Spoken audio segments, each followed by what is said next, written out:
శిరస్సు వంచి నమస్కారం. ఈరోజు ఖమ్మానికి వస్తుంటే మాకు పాలేరులో నాయకన్ గూడెం కాడ మరి మా తమ్ముళ్ళు పాలేరు నియోజకవర్గ సోదరులు పెద్ద ఎత్తున అక్కడ స్వాగతం పలికారు. ఉపేందర్ రెడ్డి గారు నాతో పాటు హైదరాబాద్ నుంచి వచ్చినారు. ఉపేందర్ రెడ్డి గారు నేను అడిగినాను, అన్న ఎట్లా జరిగింది మీ నియోజకవర్గంలో సర్పంచ్ ఎన్నిక అని.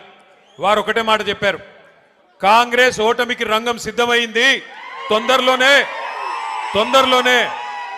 పల్లెల్లో ప్రజలు భరతం పట్టడానికి సిద్ధంగా ఉన్నారు.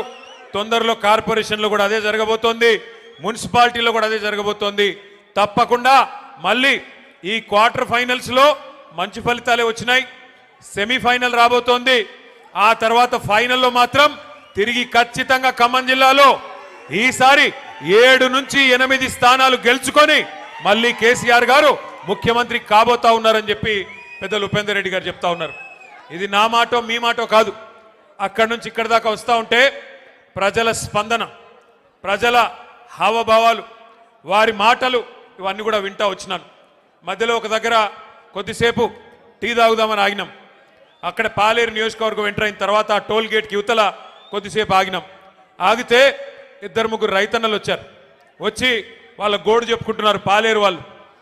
అన్నా, మా ఎమ్మెల్యే గారు ఇప్పుడు మంత్రిగా ఉన్నారు, వ్యవసాయ మంత్రి గారు మా జిల్లా, ఇద్దరున్నారు, ఉప ముఖ్యమంత్రి కూడా మా జిల్లానే, 3 మంత్రులు 3 మొనగాళ్ళు ఉన్నారు. కానీ దురదృష్టం ఒక్క యూరియా బస్తా దొరకడం లేదు. ఎవరికి చెప్పుకోవాలి, మేము ఎవరికి చెప్పుకోవాలా అని రైతన్నలు వచ్చి అడుగుతుంటే వారిని నేను ఒకటే అడిగిన, మరి మార్పు అన్నారు, మార్పు అని ఓటేశారు, బాగున్నదా మార్పు అని అడిగిన. అంటే ఏం చెప్పాలన్నా, సరే జరిగింది, పాలిచ్చే గేదెని వద్దనుకుని తన్నే దున్నపోతుని తెచ్చుకున్నాము, తప్పదు కదా, అనుభవించక తప్పదు కదా అని చెప్పారు. రైతులు కూడా బాధపడతా ఉన్నారు. ఇవాళ నేను స్పష్టంగా చూస్తా ఉన్నా, ఖమ్మం ప్రజల్లో ఒక కాంగ్రెస్ పార్టీ మీద తీవ్రమైన వ్యతిరేకత, తీవ్రమైన కోపం కనబడతా ఉంది. సహజంగా మీరు అక్కడని నేను ఇక్కడంటే ఎవరికి కనబడుతుంది స్వామి, ఆగు. సహజంగా ఎప్పుడైనా స్థానిక సంస్థల ఎన్నికల్లో సహజంగానే నిజానికి అధికార పార్టీకి ఎంతో కొంత అడ్వాంటేజ్ ఉంటుంది. మీకు గుర్తుండాలి, మనం అధికారంలో ఉన్నప్పుడు పంచాయతీ ఎన్నికలు పెడితే కనీసం కాంగ్రెస్ వాళ్ళు ఎన్ని గెలిచారయ్యా అంటే వేళ్ల మీద లెక్క పెట్టుకోదగ్గర సంఖ్యలో తప్ప పర్ఫార్మెన్స్ లేదు. 10% లోపల తప్ప గెలిచిందేమీ లేదు.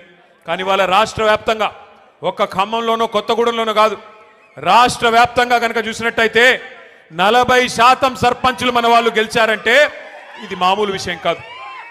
అది కూడా 2 ఏళ్లలోపే. 2 ఏళ్లలోపు జరిగిన ఎన్నికల్లో పరిస్థితి ఇట్లా ఉంది అంటే రానున్న రోజుల్లో పరిస్థితి ఎట్లా ఉండబోతోందో మనం అర్థం చేసుకోవచ్చు. తప్పకుండా ఒకటి మాత్రం పక్కా, ఇవాళ 2 ఏళ్లలోనే ప్రజలకు అర్థమైపోయింది. ఎన్నో ఆశలు, ఎన్నో అబద్ధాలు, ఎన్నో రకాల అలవిగాని హామీలు ఇవన్నీ ఇచ్చి అధికారంలోకి వచ్చింది కాంగ్రెస్ పార్టీ. 6 గ్యారంటీలు అన్నారు, 420 హామీలు ఇచ్చారు.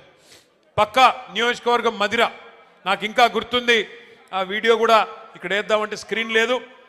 డిప్యూటీ సీఎంగా ఉన్న ఆనాటి సిఎల్పి లీడరు, మదిర ఎమ్మెల్యేగా ఆనాడున్న బట్టి విక్రమార్క గారు ఆ రోజు అన్న మాట ఇంకా నాకు నా చెవుల్లో ఇంకా వినబడతా ఉన్నది.